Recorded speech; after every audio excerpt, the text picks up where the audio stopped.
I know that we are constrained with time, and so I'm going to be very, very brief. So whatever I'm going to say here today is not exhaustive. So it's completely not exhaustive. In fact, it is not up to even 10% of the 30 minutes presentation I had wanted to do here. And all we can all understand, many gentlemen, personalities are here ready to also give out their experiences to you as you get sent to start your very important journey in life. Now I'm invited to talk about granting a lease of life to democracy in Nigeria. Initially, I was skeptical when the full topic is the role of legislature. They increased my time. That's very generous of you. So, you have to organize a lot of friends and the rest to come here and at least start putting that road, the entrance. You can be seated here. You get a lot of friends to come and find that road. It is the first thing I noticed while walking in. I want your commitment that we will do it. Very good.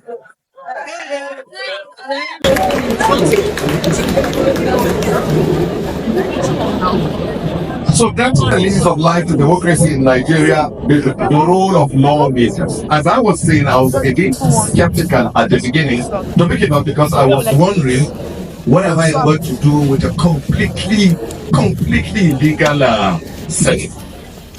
And I know lawyers can be, I'm sorry to say, very sensitive. And they can also be very critical of politicians. In any case, they are also politicians themselves. And to make matter worse, I was running late. And I'm going to speak to students of the Nigerian Law School who also want to start acting like SARS.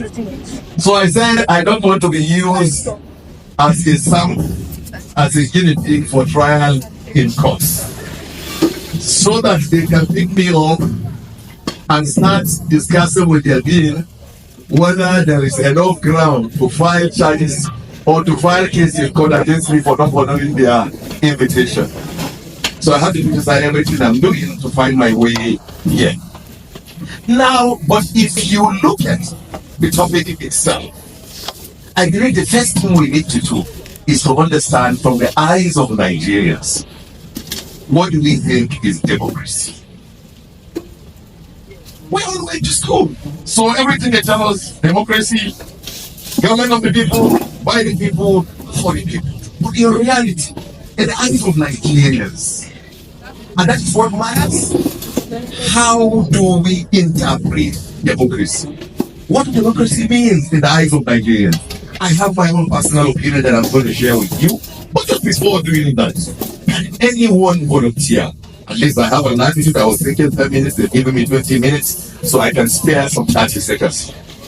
Can we have anyone who wants to tell us what do Nigerians, maybe in just one word, with the exception of Dino? One word. One word. Nobody in the whole of this class? Come on. I see stars here. I see governors. I see MPs of companies. I see gentlemen.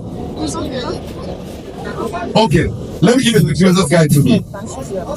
Don't shake too much. In the eyes of Nigerians, just one word, 2 or 3 words. What do you think Nigerians believe democracy is? Or what democracy should be? Please. What the average Nigeria understands as democracy is as it is simply an avenue for the elites to just exploit the people.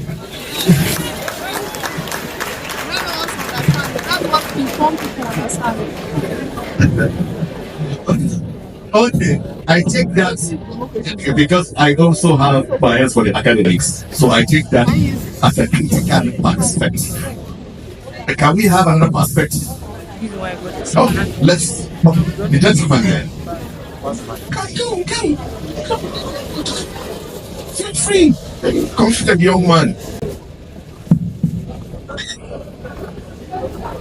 I'm sorry. Yeah, I hope I'm not breaking your protocols. Okay, quite frankly, I think the average Nigerian just sees democracy as government, regardless of what it does, how it serves the people. They just see it as government. We have a president, we have a governor, let them do whatever they need to do. That's what the average middle class Nigeria sees democracy. Now, what I think democracy is supposed to be for Nigeria is democracy is supposed to be for development and for the good of the people. Development is good for the people because not everyone can participate. So the people out there should actually work for the people, which is not quite happy in Nigeria. Not happy at all.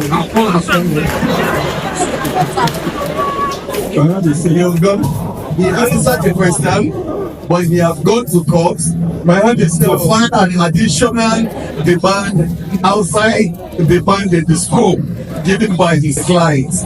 So I think I'm also connected with the legal advocate. That's fine. All of you all making sense. But you take another. Okay, the last one, please. All put observed. My name is Dr. Kanai AD. Democracy has no singular definition. It all depends on the situation you find yourself. In the eyes of Nigerians, Yeah, in the eyes of and basically, definition of democracy, it has to do with the fact that it's a combination of effort, both majority and minority, to come together for the betterment of the society. But in another angle, people look at it as the best mechanism. But according to our group, it's a democracy is one of the Thank you so much. Okay. Now, in my personal opinion, if you summarize all the ingredients, if you look at the diversity of Nigerians, from Lagos to Kano, from Boni to Ayobe, all over the country, you can summarize it into 4 perspectives. Nigerians want democracy in the interpretation of Nigerians. They see democracy to provide free and fair election.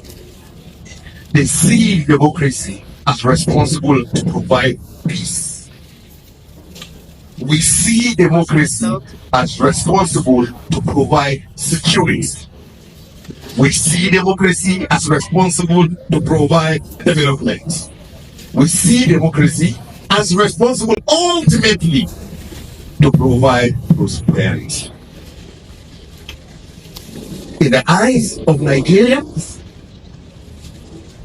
majority of Nigerians, this is how they see prosperity. So if you ask me to use one word to define democracy in the eyes of Nigerians, I would rather say prosperity. Nigerians believe that democracy should provide prosperity.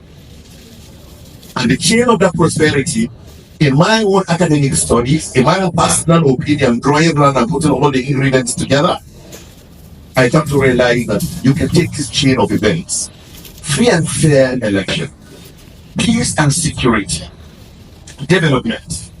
When you talk about development, they want to see the roads, they want to see the bridges, they want to see water supply, they want to see agriculture, they want to see your lecturers in law school being paid better, they want to see better infrastructure in the law school, they want people to have so many opportunities and options to do by the time you are leaving law school without having to sit in your room thinking, where do I go, where do I start from?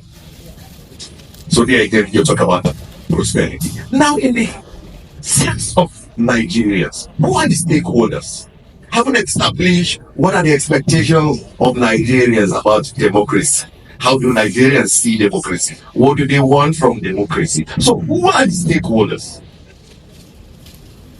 Now, taking it from the context of the title of the lectures, the lecture you've given me, we can identify 4 major stakeholders. One, the most important stakeholder is the people. The people. We take it for granted, but that is the most important aspect. The people in the grassroots, the people in this hall, the gentlemen sitting on the high table, myself, civil society, all the people, but most importantly, the people in the grassroots. That for the purpose of this conversation, it takes us to the 3 arms: the executive, the legislature, and the judiciary. Maybe if I put it in this order: the legislature, the executive, and of course, the judiciary. Each one of them have their roles. These are things you've learned right from primary school, secondary school, university. We don't need to go into that. So, for Nigerians, you are connected to play your role in democracy, in elections, in whatsoever, everything, your civil duty, your responsibility, your right to expose corruption, your responsibility to do the right thing at the right time, anywhere, any place you are. Then, of course, the legislature that makes the law, the executive that implements the law, and of course, the judiciary that interprets the law. We are all not going to talk about that. We are now going to narrow it down to legislature, because you asked me to tell you what is the role of legislature in providing what? Link it to what we said at the beginning. In doing what? What is the role of legislature? In ensuring free and fair election, in ensuring peace, in ensuring security, in facilitating development, and in promoting prosperity. I hope we're making sense. Yes, We are? So, what is the role of the legislature? Now, let me start from the top. Has the legislature performed optimally? No. I'm not asking you. I'm asking myself. Because I also know that I didn't study law. Hopefully, I will. But I know that even in law, you take from the witness. So I'm in the witness box. My own word will be more valid in court than yours, because you now in the court, you are standing by the window, and I am in the witness box. So whatever you are shouting from that window, the judge is not going to take it. Have you? So I'm also giving you a bit of law 110.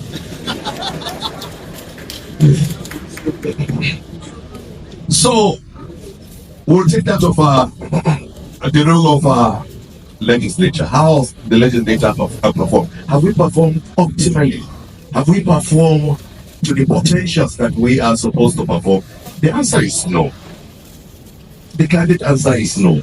Now, have we performed excellently, or have we performed satisfactorily in the eyes of Nigerians? The answer is still no. So what we're going to do now very quickly is to look at why haven't we performed well? What is that obstacle? What is that in affecting the lawmaker, the legislature as an institution from performing well?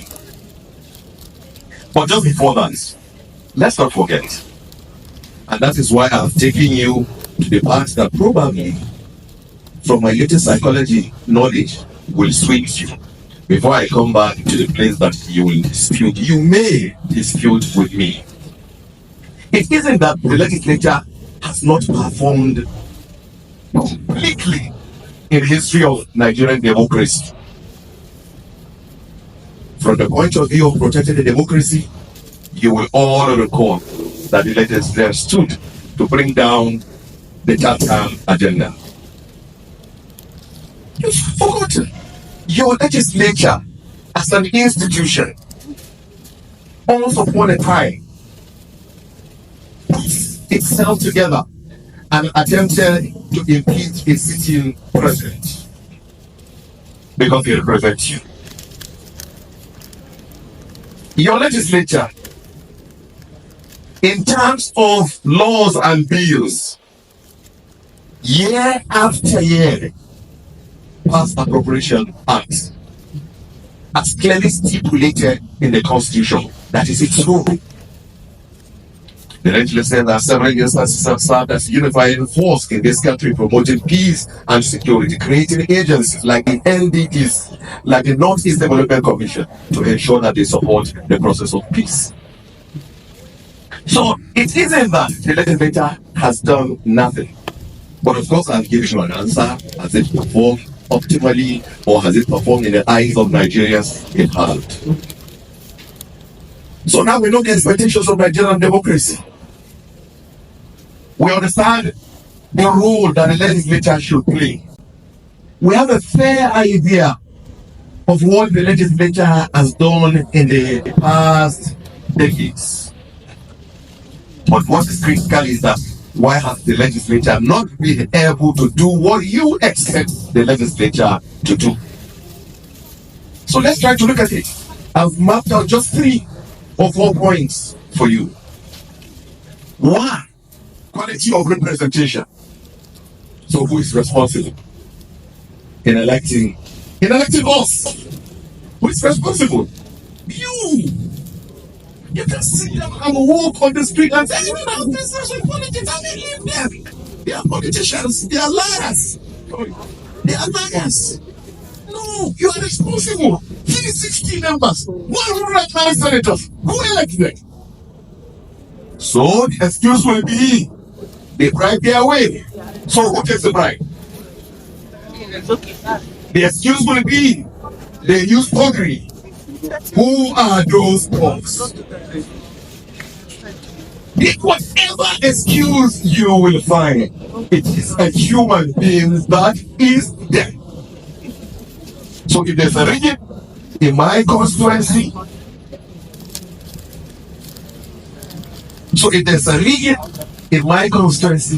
it is Nigerians.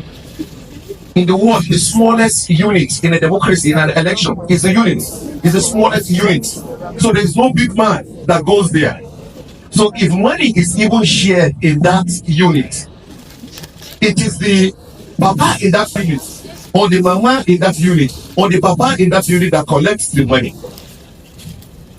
If there is fight, if there is violence in that unit, it is the same people in that unit. So, quality of representation. You must take responsibility, because if you continue to give excuses that I'm not the one, it's not going to solve the problem. We must take responsibility of those we send to represent us. It is the foundation of the issue. So long as we get it right, getting the right people, getting courageous people, getting people who are not going to be carried away by what they will make, and getting people who will always say they have second address. I also encourage you as young people coming up to always have your second address. Second address means if you're going into politics, have something you are doing. Get something where you earn your living from. Because the public service does not pay. That's a conversation for another day. It doesn't pay you. But it's a big systemic problem that is a topic on its own. So knowing fully that you are going into public service or you're going into politics, you must be sure that you have self-sufficiency. Otherwise, it's even questionable. Because salary cannot be. Secondly, the independence of the legislature. This is an interplay of politics. So the interplay of politics can lead to a situation where the legislature does not have its independence. Not because it's said here. When men were in the National Assembly, we know what the National Assembly can be. Before somebody misquote me to say I'm referring to the present National Assembly, I'm not referring. We are doing well. So independent of the legislature. Then number 3, there's also a contradiction. There's also a bit of a confusion about what the role of the legislature is.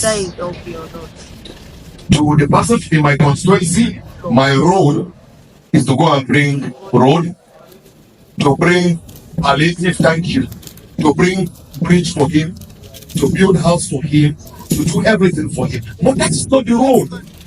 So how do you assess me? So if you don't even have the template to assess me, how do you even arrive at your results? You are law students. You have a clear template of assessing you. You write tests, you do papers, you attend seminars, etc. You go for internship and everything, and you sit down, you write exams. It is clear, crystally clear, and you can be assessed. How do you assess a lawmaker? You say you should make bills with 360 people seated and 109 senators be turning out bills. It's not practically impossible. You said oversight. So I call an agency, I engage them, they leave. That is oversight. So how do you so we need to agree with Nigerians, and I have promoted this over and over and over again in the National Assembly that so long as we do not have conversation with Nigerians and agree on the templates to able to assess lawmakers in such a way and manner that you sit here on your phone, you can log into a portal and be able to look at the template and you see the scores, attendance, performance, even the oversight. You need to get all the indices to be able to score a lawmaker. So there's a bit of a confusion. How do you even assess lawmakers? Now, because of time constraint, I will not be able to go much more than this. But generally, in conclusion, there is no arm of government in terms of unleashing the prospect of democracy that can operate in isolation. We are independent, but we are also interdependent. So you have a situation where we are legislature, but there's interdependency with the executive arm of government. There is also interdependency with judiciary. But generally, we are on the same radius. The most important thing is to push the country forward. And I will give you these 3 tips. So long as we don't have it in this country, and I conclude, we will continue to talk about development and we will never have development in this country. 3 tips. 1, the right leadership. And I'm not referring to any leadership, I'm making it generally. So if you do not have the right leadership, you have a problem. Number 2, vision and planning. Our country seems as if we do not have vision. So when you have the right leader, he'll be able to define the vision for the country in every sphere. For lawyers, for academicians, for the health sector, for education sector. We're all educated people. If we are in a country where there is a clear-cut vision, you will understand it. You will see it clearly. You will understand. So if you don't know where you are going, if you do not define and structure where you are going, how can you be talking about destination? You can talk about destination. And finally, which is lastly, sustainable development. Sustainable policies and sustainable development. If the law school, for instance, every year they will change criteria for qualification, you probably will not be lawyers. These are simple, common things. From primary school, we should all understand. So how can we all go through the ranks to get to the point of leadership at the highest level? And we still cannot understand, even as leaders, that you must have sustainable development. So, sustainable development is very key. Whatever you want to do, it has to be done, and it has to be done over a lengthy period of time. I know that somehow I'll get to see most of you at the top, very, very top. Maybe probably by then we are retired. So I'll continue to wish you the very best of luck. But never lose hope in this country, whether you're a lawyer, whether you end up in the court, whether you end up in the judiciary as a judge, whether you get to pursue litigation and become a son, whether you're a corporate or commercial lawyer, whatever you turn out to be, just remember one thing, be the best. Thank you so much.